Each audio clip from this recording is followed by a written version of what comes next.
आप सभी को धनतेरस की हार्दिक शुभकामनाएं। धनतेरस या धन त्रयोदशी की पूजा माँ लक्ष्मी जी और भगवान श्री गणेश के साथ ही कुबेर देवता और धनवंतरी भगवान को प्रसन्न करने के लिए बहुत ही महत्वपूर्ण मानी जाती है। तो आज की इस वीडियो में आप जानेंगे साल 2025 में धनतेरस का त्योहार किस दिन मनाया जाएगा, इस दिन की शुभ मुहूर्त के बारे में और धनतेरस की संपूर्ण पूजा विधि। धनतेरस के दिन पंचोपचार विधि से या षोडश उपचार विधि से पूजन करने से जो पूजा है वो बहुत ही सफल मानी जाती है।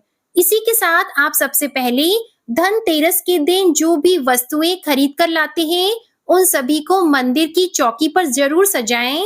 जिस जगह पर आपको पूजा करनी है वहां पर गंगा जल छिड़के, हो सके तो गाय के गोबर से भी उसे लीपें, सुंदर सी रंगोली बनाएं, मंडप को सजाएं, चौकी के ऊपर लाल वस्त्र बिछाएं। फिर सबसे पहले भगवान श्री गणेश, माता लक्ष्मी जी, धनवंतरी भगवान और कुबेर देवता की प्रतिमा या तस्वीर को स्थापित करें। नई मूर्ति अगर आप खरीद कर लाएं तो उन्हें भी आप चौकी पर आज के दिन रखें।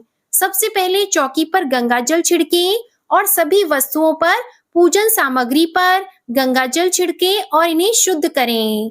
अपने हाथ में जल लेकर 3 बार आचमन करें और फिर हाथ में जल और पुष्प लेकर पूजा करने का संकल्प लें। सभी देवी देवताओं का आह्वान करने के बाद गणेश भगवान का पूजन करें और गणेश भगवान को सिंदूर का तिलक भी लगाएं। इसके बाद अक्षत और जनेऊ अर्पित करें, वस्त्र रूपी कलावा अर्पित करें, भगवान को फूलों की माला अर्पित करें। फिर महालक्ष्मी जी का पूजन करें और महालक्ष्मी जी को तिलक लगाएं, उन्हें अक्षत चढ़ाएं, लाल चुनरी और श्रृंगार अर्पित करें।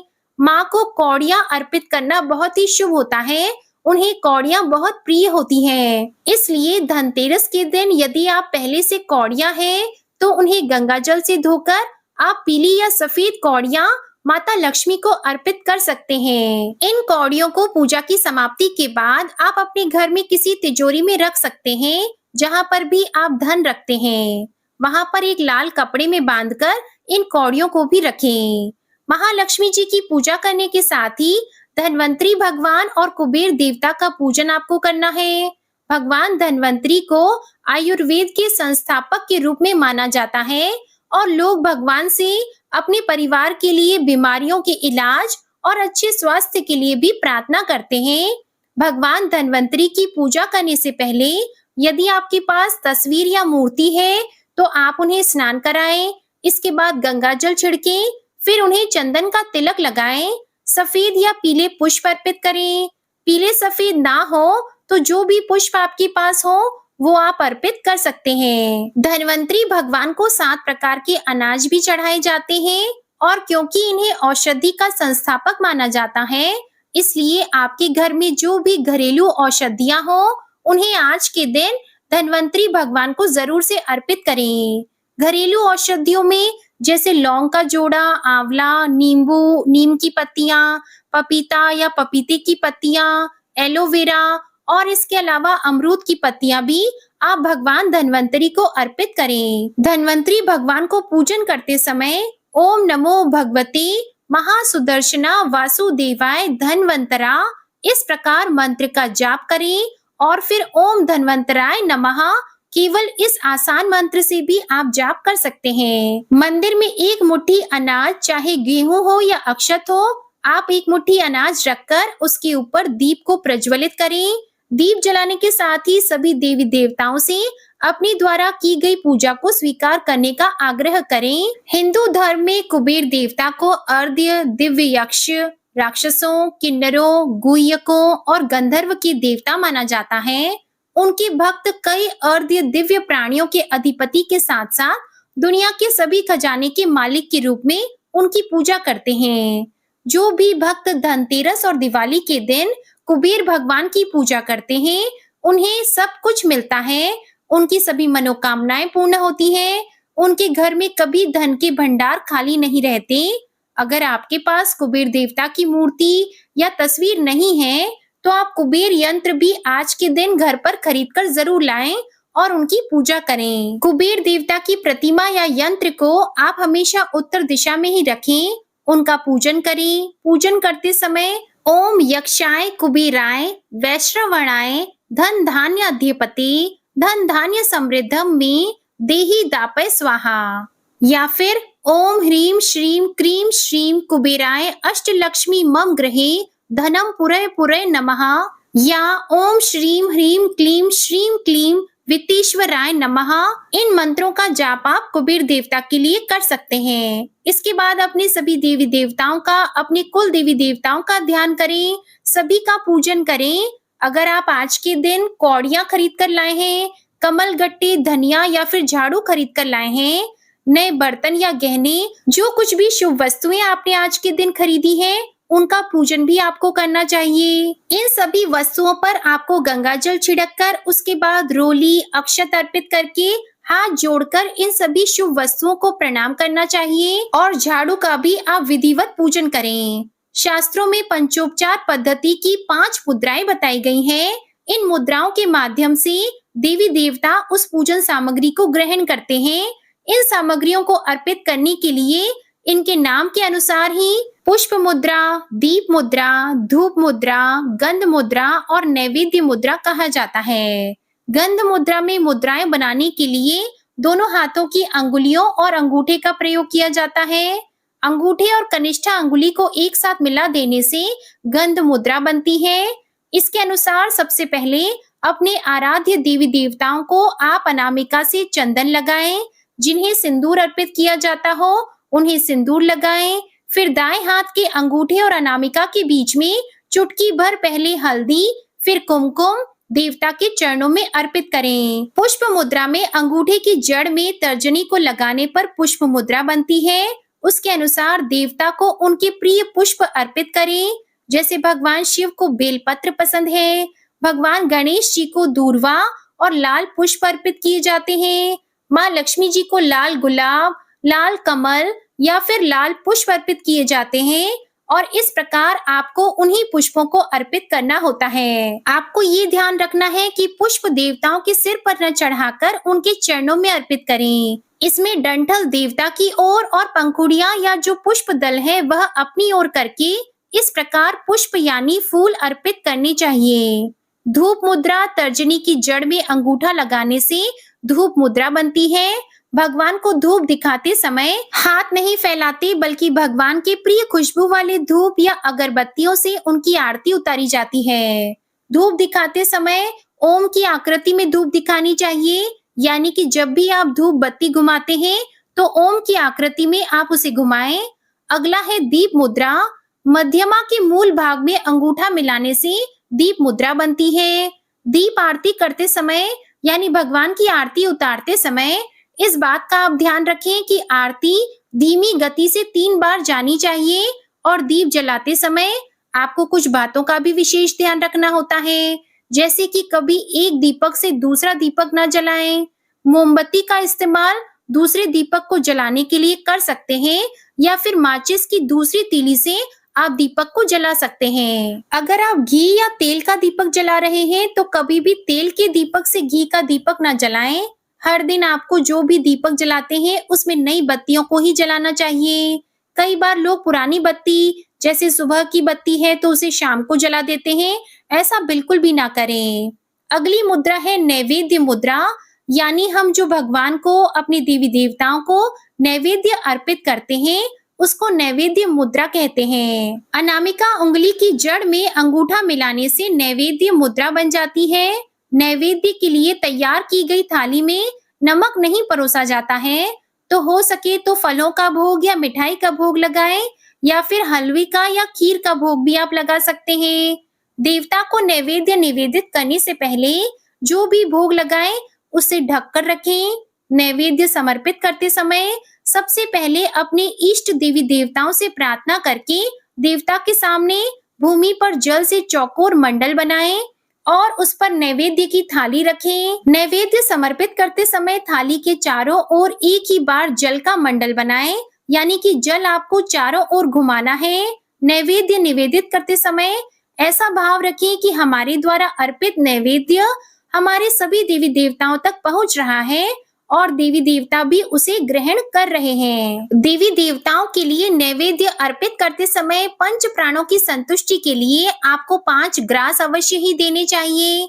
जिस तरह से कमल का फूल खिला हुआ होता है, उसी तरह से अपने बाएं हाथ को कमल के फूल के समान कर लेने से ग्रास मुद्रा बन जाती है। अपने हाथ को इस प्रकार से करें और देवी देवताओं से अपने द्वारा अर्पित किए गए भोग को स्वीकार करने का आग्रह करना चाहिए। और पूजा के बाद सबसे अंत में कपूर जलाकर आपने जो भी भोग बनाया है, जो नैवेद्य बनाया है, उसे आप एक मिट्टी के बड़े दीपक में कपूर जलाएं। उसमें लौंग का एक जोड़ा घी में डुबोकर डालें।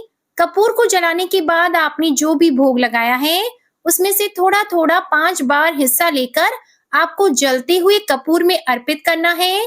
इस प्रकार से अग्नि देवता को समर्पित करने पर हमारे द्वारा लगाया गया भोग सभी देवी देवताओं तक पहुंचता है। इसके बाद सबसे अंत में अग्नि देवता के यानी जलते हुए कपूर के चारों ओर जल का छींटा भी जरूर लगाएं। इस प्रकार पंचोपचार पूजा विधि से आप धनतेरस के दिन पूजा करें। आप जो भी शुभ वस्तुओं को इस दिन खरीद कर लाएं, उन सभी का शुभ फल प्राप्त हो सके, इसके लिए आपको शुभ मुहूर्त में ही धनतेरस की पूजा भी करनी चाहिए।